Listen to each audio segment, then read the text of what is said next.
नमस्कार।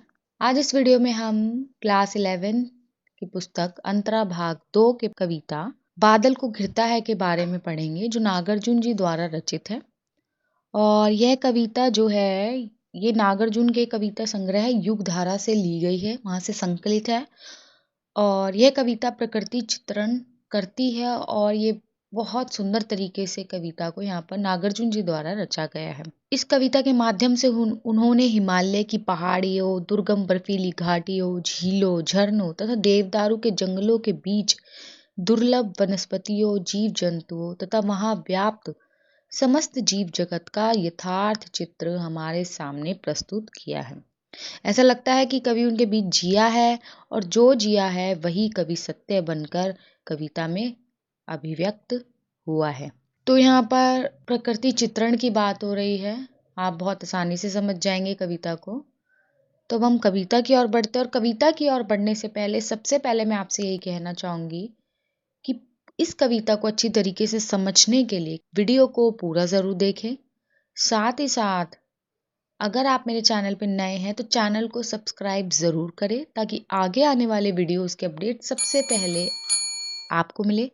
और जो मेरे साथ पहले से ही जुड़े हुए हैं उनका बहुत बहुत धन्यवाद। तो कविता की ओर बढ़ते हैं अब हम, और पहला पद पढ़ेंगे और मैं इसकी सप्रसंग व्याख्या भी दूंगी, विशेषता भी बताऊंगी, काव्य सौंदर्य भी बताऊंगी। पहला पद कुछ इस प्रकार है। अमल धवल गिरी के शिखरों पर बादल को घिरते देखा है। सबसे पहले हम पद्यांश पढ़ लेते हैं, किस प्रकार इसका पद्यांश हम लिखेंगे। वैसे भी मैं आपको कई वीडियोस में बता ही चुकी हूँ, बहुत आसान होता है इसका प्रसंग कर लिखना या संदर्भ लिखना। प्रस्तुत काव्यांश प्रगतिवादी कवि श्री नागार्जुन जी द्वारा रचित कविता बादल को घिरते देखा है से लिया गया है। और जो कवि है उन्होंने इस कविता में प्रकृति का मनोहारी चित्रण प्रस्तुत हमारे समक्ष किया है। साथ ही साथ कवि ने इस कविता में पर्वत के शिखरों पर जो उमड़ने घुमड़ने वाले बादल हैं उनकी छवियों को सजीव व आकर्षक उदाहरणों के माध्यम से हमारे समक्ष प्रस्तुत यहाँ पर किया है। तो इसकी व्याख्या देख लेते हैं। व्याख्या की ओर बढ़ने से पहले साथ ही साथ कठिन शब्दों के अर्थ बता देती हूँ, और आप अपने नोट्स बना लीजिए या आप कहीं लिख लीजिए कि अमल धवल, अमल अर्थात स्वच्छ, साफ, निर्मल, धवल अर्थात सफेद, गिरी पर्वत के शिखरों पर, शिखर यानी चोटियों पर बादल को घिरते देखा है। अब यहाँ जो कवि है वो प्रकृति के सौंदर्य का नागार्जुन जी वर्णन करते हुए कहते हैं कि उन्होंने हिमालय की पर्वत की चोटियों पर सफेद, और जो ये चोटियां हैं एकदम सफेद और स्वच्छ है। ये एकदम सफेद और स्वच्छ क्यों है? क्योंकि इनके ऊपर एकदम डायरेक्ट धूप की किरणें पड़ रही है, जिसकी वजह से ये और भी ज्यादा सुंदर प्रतीत हो रहा है, और भी ज्यादा साफ, और भी ज्यादा सफेद। वैसे तो बर्फ से ढका रहता है, तो और भी ज्यादा सफेद और साफ स्वच्छ दिखाई दे रहा है। और उनकी चोटियों पर कवि कहता है कि बादलों को घिरते हुए यहाँ उन्होंने देखा है। छोटे छोटे मोती जैसे उसके शीतल तुहिन कणों को, छोटे छोटे मोती जैसे उसके शीतल, शीतल अर्थात ठंडा, उसके बादलों की बात हो रही है। तुहिन यानी बर्फ के कण, ओस जिसे हम कहेंगे, कण यानी छोटे छोटे उसके कण।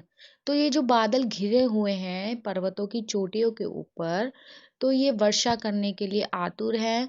तो इनके तुहिन कणों से यानी ओस की बूंदें जब इनकी तरफ से पड़ रही है, तो इनके ठंडे तुहिन कण जो छोटे छोटे हैं, बिल्कुल सूक्ष्म जो बर्फ के कण हैं, ओस की जो बूंदें हैं, मानसरोवर के उन स्वर्णिम, मानसरोवर झील की यहाँ बात हो रही है कि मानसरोवर के उन स्वर्णिम, स्वर्णिम अर्थात सुनहरी कमलों पर गिरते देखा है। और मानसरोवर झील पर जो कमल के फूल, जो पुष्प वहां उगते हैं, उन पुष्पों पर इन बादलों की ओस की बूंदों को वहां गिरते हुए कवि कह रहे हैं उन्होंने स्वयं देखा है। तो यहाँ प्रकृति का बहुत ही मनोरम चित्रण यहाँ किया गया है। और आगे वो फिर इसी प्रकार अपनी पंक्तियों को समाप्त करते हैं कि बादल को गिरते देखा। अत्यंत सरल है, तत्सम प्रधान खड़ी बोली का यहाँ प्रयोग किया गया है। आप बड़ी आसानी से यहाँ समझ गए होंगे, सिर्फ कठिन शब्दों के अर्थ समझने की जरूरत है। आप एक बार पद्यांश को समझ लेते हैं तो आप पूरे पद को आसानी से सॉल्व कर सकते हैं। तो आइए अब इसकी विशेषता की ओर बढ़ते हैं। हिमालय पर्वत का वर्णन यहाँ पर बहुत ही सुंदर और मनोरम ढंग से किया है। आलंबन रूप में प्रकृति का चित्रण किया गया है। साथ ही साथ भाषा यहाँ पे जो है तत्सम प्रधान खड़ी बोली है और बहुत ही सरल भाषा है। कोमलकांत पदावली है, गुण माधुर्य है, श्रृंगार रस का यानी सौंदर्य का यहाँ प्रयोग किया गया है। अमल धवल में अनुप्रास अलंकार है। मोती जैसे तुलना की जा रही है तो उपमा अलंकार है। छोटे छोटे में पुनरुक्ति प्रकाश अलंकार है और गेय प्रधान शैली का यहाँ प्रयोग किया गया है। तो विशेषता भी बहुत आसान है, आप बड़ी आसानी से समझ गए हैं तो आप विशेषता भी लिख सकते हैं। तो दूसरा पद कुछ इस प्रकार है। तुंग हिमालय के कंधों पर छोटी बड़ी कई झीलें हैं। अब यहाँ पे बात की जा रही है कि नागार्जुन कह रहे हैं कि तुंग अर्थात ऊंचे हिमालय पर्वत के कंधों, कंधों यहाँ बात की जा रही है उनकी घाटियों पर छोटी बड़ी कई झीलें हैं। कि हिमालय पर्वत प्रसंग आप लिख ही लेंगे और यहाँ पे जो नागार्जुन जी है वो कहना चाहते हैं, वो कहते हैं कि ऊंचे हिमालय की घाटियों पर अनेक छोटी बड़ी झीलें हैं। बहुत आसान है। उनके श्यामल नील सलील में समतल देशों से आकर, श्यामल अर्थात सांवला, नील अर्थात नीला, सलील अर्थात पानी। अब यहाँ बात की जा रही है कि वो झीलों का पानी कैसा है, नीला है, सांवला है, यानी रात के अंधेरे में वो सांवला अर्थात काले थोड़ा दिखाई देता है और नीला है। तो उन झीलों का पानी जो है सांवला है, नीला है, समतल देशों से आकर, समतल देश यानी मैदानी इलाकों से आकर, पावस की उमस से आकुल, पावस अर्थात वर्षा ऋतु की उमस, पावस अर्थात वर्षा, उमस अर्थात वर्षा की वजह से जो ह्यूमिडिटी हो जाती है, जो गर्मी घमस जिसे हम कहते हैं, कि उमस से आकुल परेशान व्यथित होकर तिक्त मधुर विस्तंतु खोजते, तिक्त यानी तीखे मोती, मधुर अर्थात मोती, विस्तंतु यानी कमल नाल खोजते हंसों को तिरते देखा है। और आगे जो नागार्जुन जी है वो कहते हैं कि इस हिमालय पर्वत की घाटियों में कई छोटी बड़ी झीलें और इन झीलों के सांवले नीले जल में वर्षा ऋतु की उमस की घुटन से परेशान होकर मैदानी इलाकों से कई हंसों को तिरते देखा है, तैरते हुए देखा है, जो अपनी उमस को मिटाने के लिए, अपनी परेशानी को मिटाने के लिए इन झीलों में आकर तैरने लगते हैं। और ये दृश्य है ये नागार्जुन जी को बहुत ही मनोरम, मन को शांति और पहुंचाने वाला, बहुत ही सुंदर प्रतीत होता है। तीखे मीठे स्वाद वाले कमल नालों को खोजते हुए तैरने वाले इन हंसों की जल क्रीड़ा का दृश्य अत्यंत आकर्षक होता है। तो इन पंक्तियों का भाव यही निकलता है कि हंस वर्षा ऋतु में मैदानी उमस से तंग आकर, परेशान होकर उड़कर हिमालय की शीतल झीलों में चले आते हैं, जहां वह नीले जल में तैरते हुए अत्यंत सुंदर प्रतीत होते हैं। ये भी अत्यंत आसान है। इसकी विशेषता देख लेते हैं।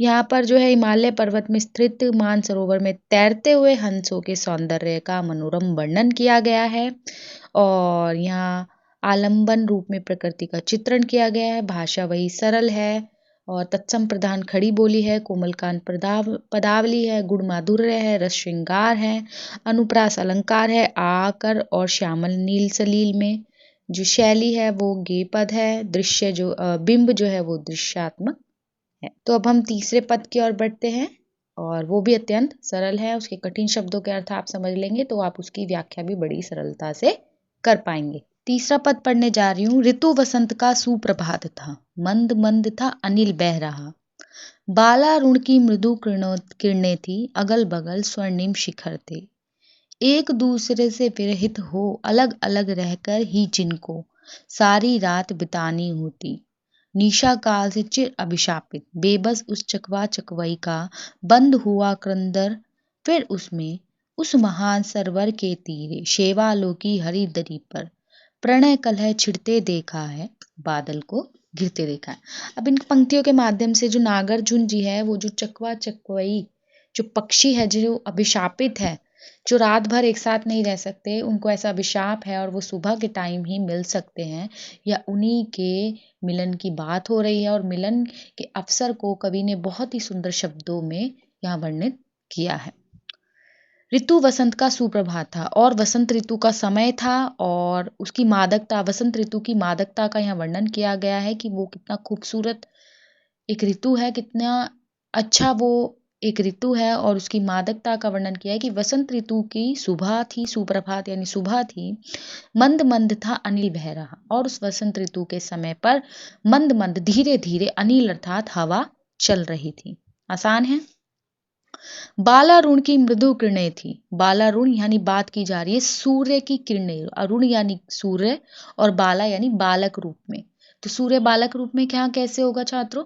सूर्य यहाँ बालक रूप में इस प्रकार होगा कि सूर्य अभी ठीक प्रकार से उगा भी नहीं है, अभी उसकी पहली किरण जिसे हम कहते हैं। तो बालारुण की मृदु किरणें थी कि सूर्य की पहले किरणें थी, अगल बगल स्वर्णिम शिखर थे, और सूर्य की किरणों की वजह से जो शिखर थे वो स्वर्णिम यानी सोने के समान प्रतीत हो रहे थे।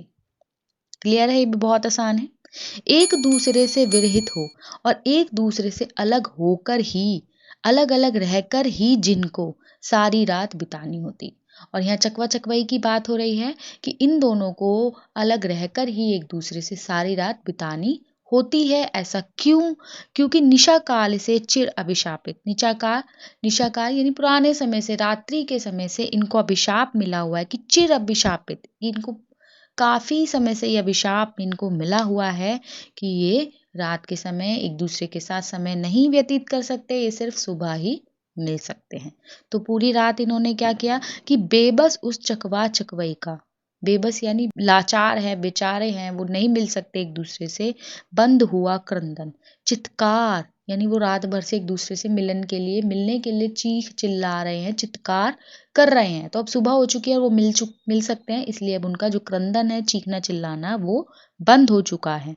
फिर उनमें उस महान सरोवर के तीरे, और उनके अंदर एक पॉजिटिविटी, एक आशा की किरण आई है कि अब सुबह हो चुकी है और अब वो उस सरोवर के किनारे, मानसरोवर झील के किनारे जाकर मिल सकते हैं।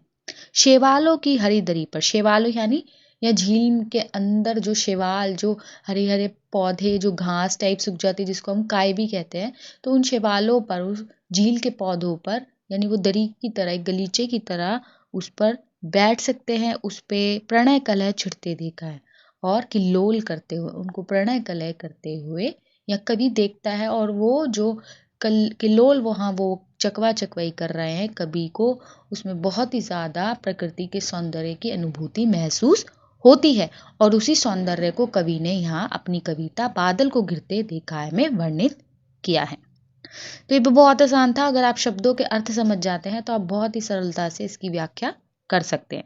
इसकी विशेषता देख लेते हैं।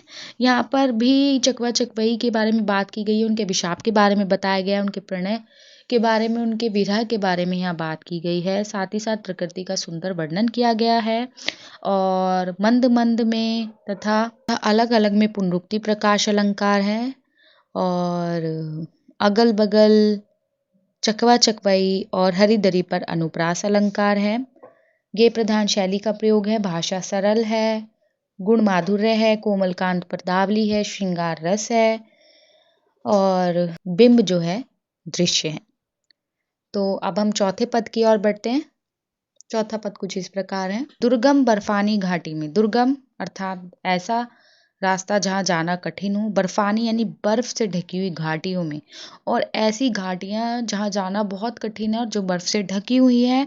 शत सहस्र, शत यानी सैकड़ों, सहस्र यानी हजारों फुट ऊंचाई पर, कवि नागार्जुन बता रहे हैं कि सैकड़ों और हजारों फुट ऊंचाई पर अलख नाभि से उठने वाली, अलख यानी ना दिखाई देने वाली नाभि, नाभि पेट में जो होती है, कि ना दिखाई देने वाली नाभि से निज के ही उन्माद, निज यानी स्वयं के ही उन्माद, उन्माद यानी मस्त कर देने वाली परिमल अर्थात सुगंध के पीछे धावित होकर, धावित यानी दौड़ते हुए तरल तरुण कस्तूरी मृग को, कस्तूरी मृग की यहाँ बात की जा रही है कि एक मृग की प्रजाति ऐसी है कि उसकी नाभि में एक सुगंध होती है जिसके बारे में उसे स्वयं नहीं मालूम होता है कि वो खुशबू उसी में से आ रही है। तो नागार्जुन जी उसी के बारे में यहाँ बता रहे हैं कि वो जो कस्तूरी मृग है वो इतना ज़्यादा चंचल है कि उसको नहीं पता कि वो खुशबू स्वयं उसकी नाभि से आ रही है, और वो उस सुगंध को ढूंढने के लिए इधर उधर भटक रहा है, दौड़ रहा है, भाग रहा है, सैकड़ों हजार फुट ऊंचाई पर्वतों पर, घाटियों पर यहाँ बात की जा रही। अपने पर चिढ़ते देखा और फिर वो इससे परेशान आकर जब उसको पता नहीं चलता कि सुगंध का सोर्स क्या है, कि स्रोत क्या क्या है, कहाँ से खुशबू आ रही है, तो वो चिढ़ जाता है, खिज जाता है और आगे कवि बताते हैं कि बादलों को घिरते हुए यहाँ देखा। यहाँ पर जो है कस्तूरी मृग की बात हो रही है। वास्तव में मैं आपको बता चुकी हूँ, जो कस्तूरी मृग होता है उसकी जो गंध होती है वो नाभि में ही होती है, लेकिन उसको उसके बारे में कुछ नहीं मालूम होता, इसलिए उसको वो ढूंढने के लिए इधर उधर भटक रहा होता है। तो इस दृश्य को जो कवि है उन्होंने वर्णित किया है, क्योंकि खुद उन्होंने उसको अपनी आंखों से, इस दृश्य को, इस मनोरम दृश्य को उन्होंने अपनी आंखों से साक्षात प्रत्यक्ष रूप से देखा है। तो अब हम इसकी विशेषता की ओर बढ़ते हैं। इसकी विशेषता में कस्तूरी मृग के आचरण का सहज स्वाभाविक वर्णन किया गया है। वह अपनी अज्ञानता के कारण अपनी ही विशेषता से अनभिज्ञ रहता है। वह खींचता है, वह दौड़ता है, हो कर में अनुप्रास अलंकार है।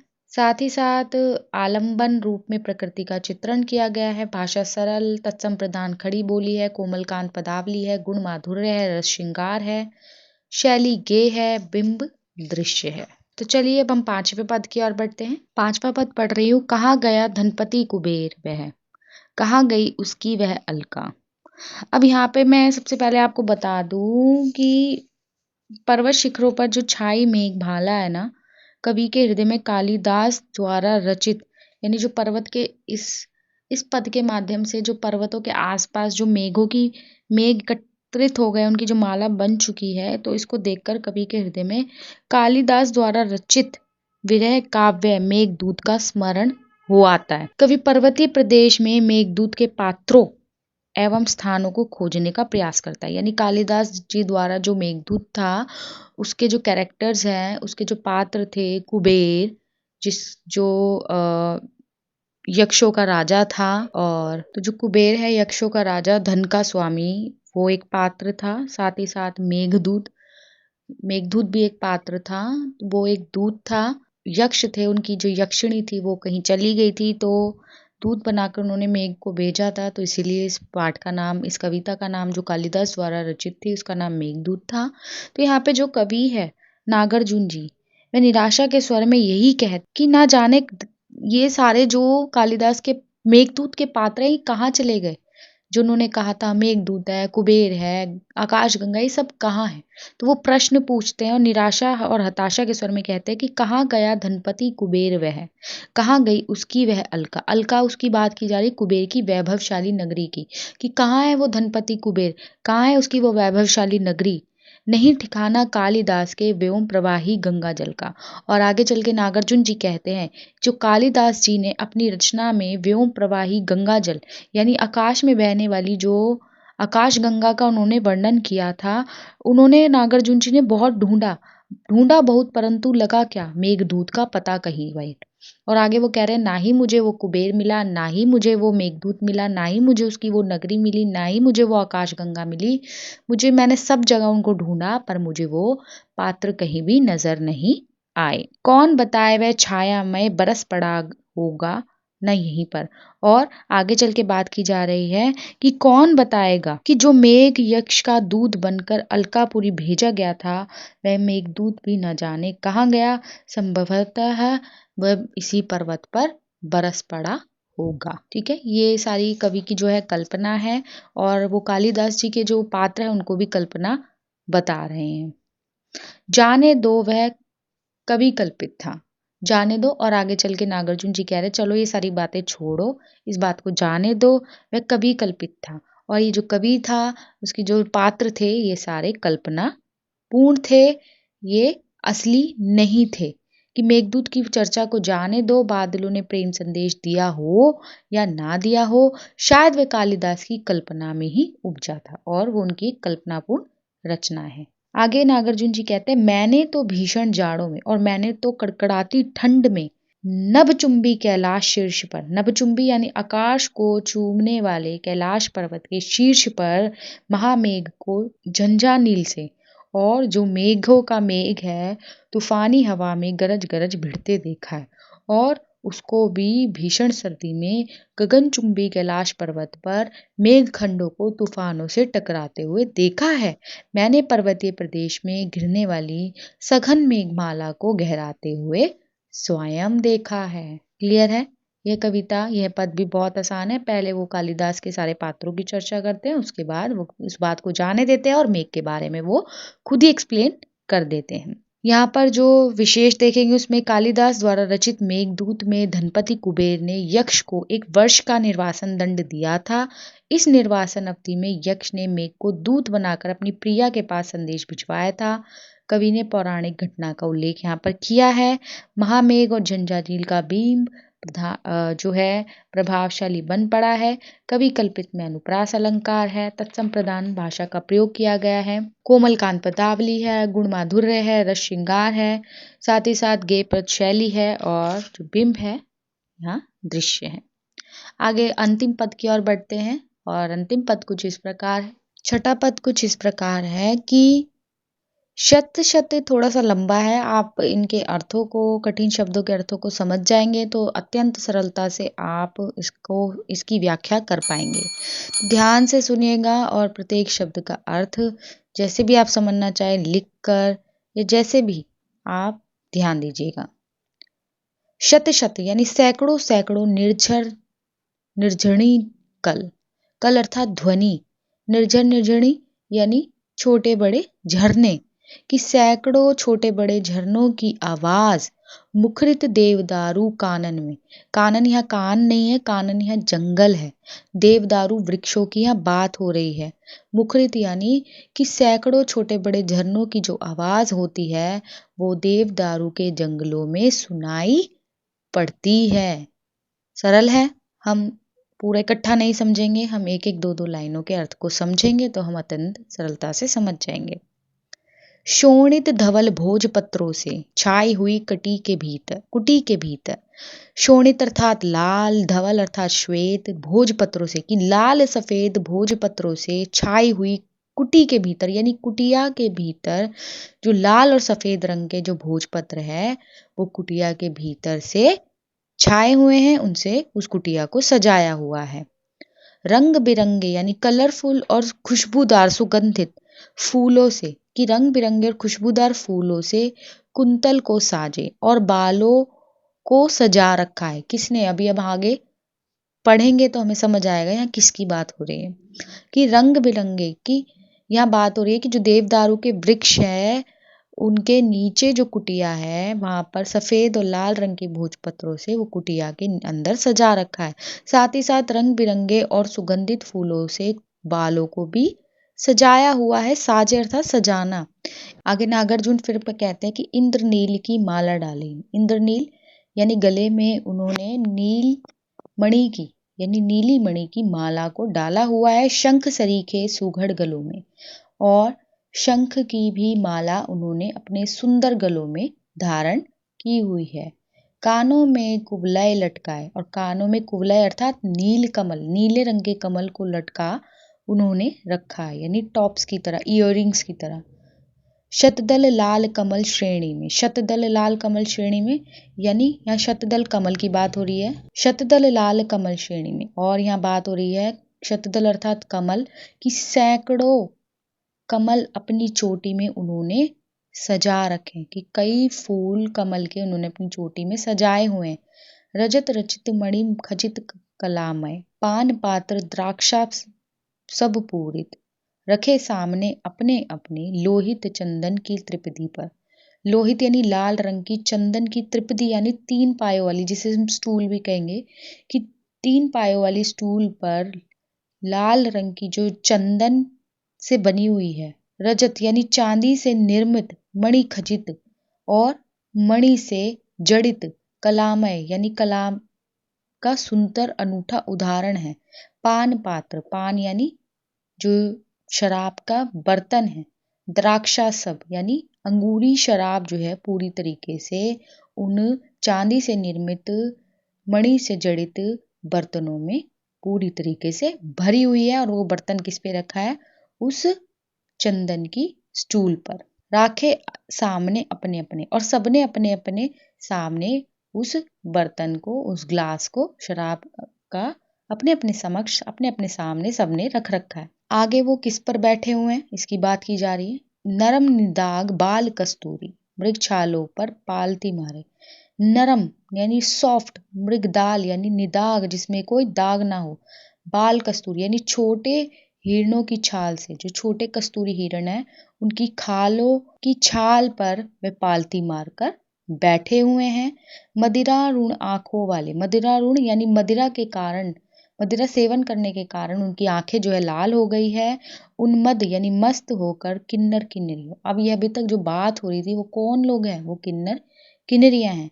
कि किन्नर किन्नरियों की मृदुल मनोरम उंगलियों को, कि मस्त किन्नर किन्नरियों की जो सुंदर सॉफ्ट, जो देखने में सुंदर प्रतीत हो रही है उंगलियों को वंशी पर फिरते हुए देखा है। और नागार्जुन जी बता रहे हैं कि उनकी सुंदर उंगलियों को बंसी बजाते हुए नागार्जुन जी ने स्वयं देखा है, बादल को घिरते देखा है। तो यहाँ पर भी आपका छठा पद समाप्त होता है। इसकी विशेषता की ओर बढ़ते हैं। आप अगर प्रत्येक पद के कठिन शब्दों के अर्थ समझ जाते हैं तो ये कविता अत्यंत ही आसान है। किन्नर किन्नरियों के विलासमय जीवन का बिंब सजीव बन पड़ा है।